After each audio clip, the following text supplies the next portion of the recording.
ভাই কেমন আছো? কবে এলে? সেলিম ভাই ভালো তো? হ্যাঁ, ভালো আছিস তো সব? কবে এলে? এই তো 3-4 দিন হচ্ছে। তারপর বল, কারখানা এখন কে চালাচ্ছে?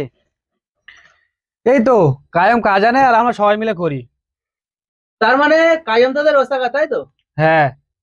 আমি যখন কাজ করতাম কায়েম তখন সুতো কাটতো, আর সে ওস্তাদ হয়ে সত্যি কি দিনকাল পড়ে এসেছে। তো ও দা, তুমি এখন কি কাজ করো?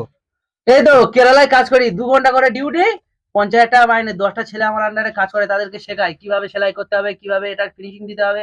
এরকম কাজ করি, 2 ঘন্টা করে ডিউটি। এই কাজটা নিয়ে আমি 2 দিন ঝুলছি, একটু সেলাই করে দাও না। এসব কোনো ব্যাপার? Sir sir, sir.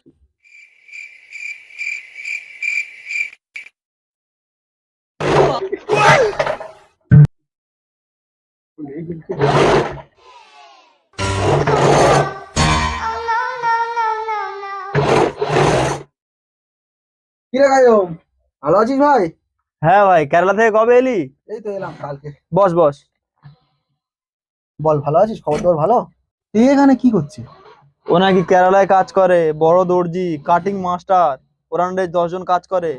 Cutting master? হ্যাঁ। তো জোগাড়ে কাজ করে কেরালায়, ঢালাইয়ের কাজ করে, জোগাড়ে কাজ করে। কি বলিস? হ্যাঁ সত্যি? হ্যাঁ। চল এই কাজটা দেখি কি করছে। সেলিম ভাই, কাজটা হয়েছে? হ্যাঁ, এই তো হয়ে গেছে। কই দেখি। বস টাকার দেখো তো কি করেছে এটা। বোকা চোদা, ববি লাগাইনি এখানে কাজ করছে। বোকা চোদা, ঢালাইয়ের কাজ করে কেরালা। চল চল, তখন থেকে বহুত বাতাল আমার ছিল, বেরো এখান থেকে, বেরো। সেলিম ভাই, কাজটা হয়েছে? হ্যাঁ, এই তো হয়ে গেছে। কই দেখি। বস টাকার দেখো তো কি করেছে এটা। বোকা চোদা, ববি লাগাইনি এখানে কাজ করছে এতক্ষণ ধরে, বেরো এখান থেকে।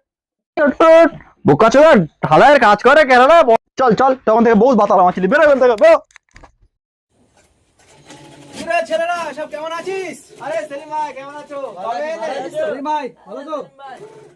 হ্যাঁ, ভালো আছিস তো সব? কবে এলে? এই তো 3-4 দিন হচ্ছে। তারপর বল, কারখানা এখন কে চালাচ্ছে?